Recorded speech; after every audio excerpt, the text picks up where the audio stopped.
Hey, so Darth A. Johnson, do you want to guys switch topic? A. Johnson is self-identifies as agnostic. Darth, do you want to maybe tell him why agnosticism is a performative contradiction, or?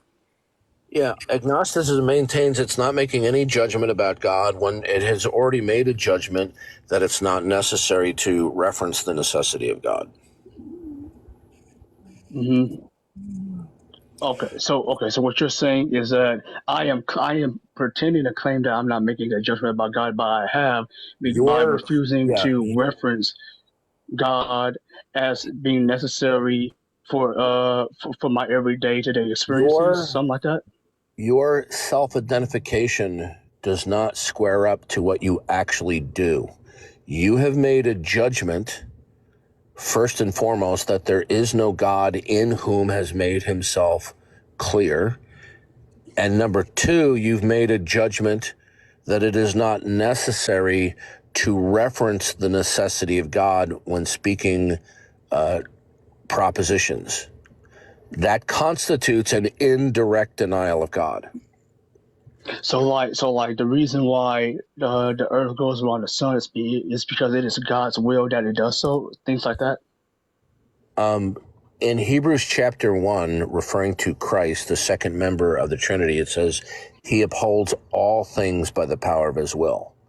So the regularities that we see and we infer are ultimately due to the power and the plan of God. Okay. If you reject Do you? that the underlying, let me just Mhm. finish. If you reject Mhm. that the underlying regularities that you believe in, otherwise known as physics or nature, Mhm.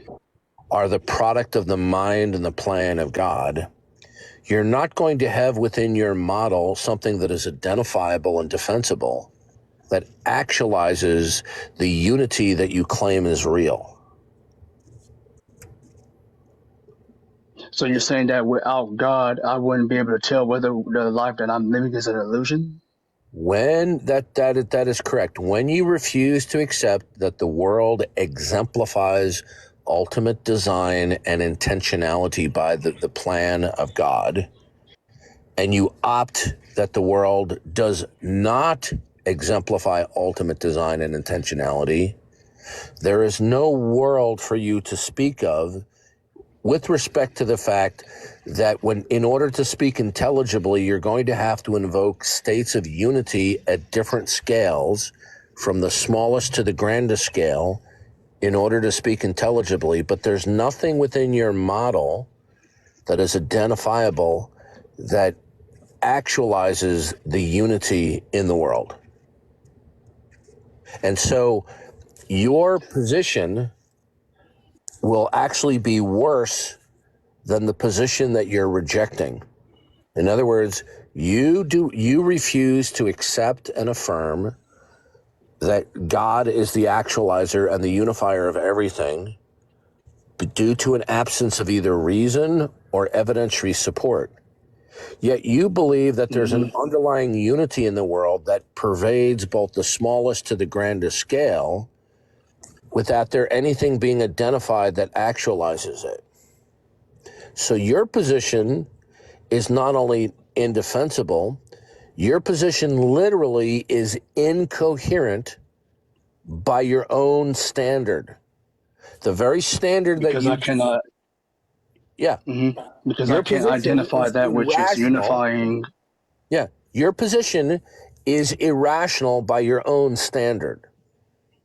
Your position is actually worse than the position that you're rejecting, which is that the world exemplifies its creator by God's purpose. Your position is worse than Okay, that now let from me your ask you perspective. this. So Okay. the criterion that you use to reject that the world exemplifies God by his purpose, the criterion that you use that, you instantaneously eviscerate, annihilate the rationality of your own model of a world that you're speaking out of instantly.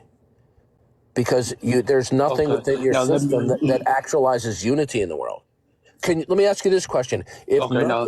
If nothing makes the unity in the world real, can you speak intelligibly? Well, the answer is no. But there's nothing in your system that imposes unity in the world. You just take the unity. Okay, now hang on though. But why? Like let's say I know it's something, but why do I have to identify that something though? How do you know it's something? Well, if you say it has to be something, no, it doesn't matter what I think. Does that? The point If I say that, you are rejecting the obvious. Okay, let me do it in simple terms. When you contemplate the world around you, implicit in that contemplation is that you have some semblance of rationality, okay, and cognitive faculties. Your rationality or cognitive faculties are either the product of and gifted by ultimate design and intentionality of God or not. If you reject that your cognitive faculties are reflective and emblematic of ultimate intentionality by God, wherein God has made us to be like him, and then upon self-reflection, we realize that without God, we couldn't be rational beings.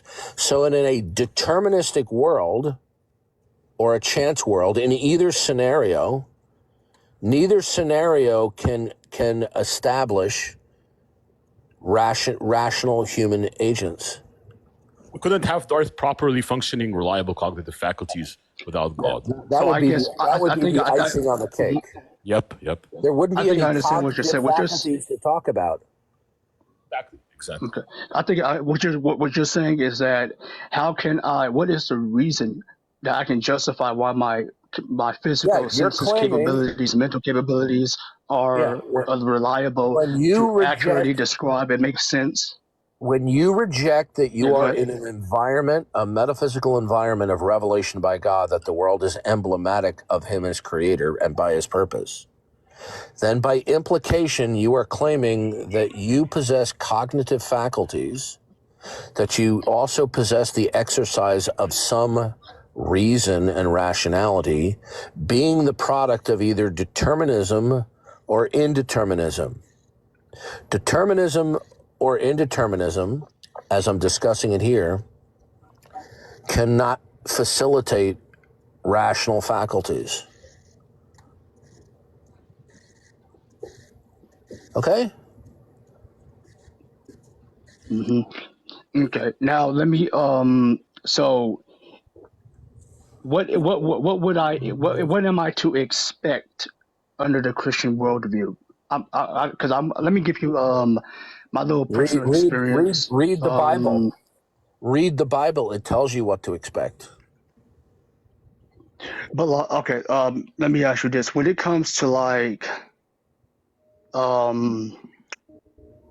does the power of prayer work?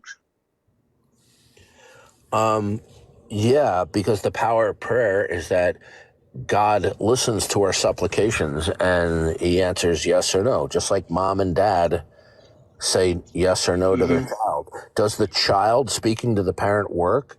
Yeah, because the parents hear them. But the parents sometimes say yes and no. When we say work, does that mean you always get what you want?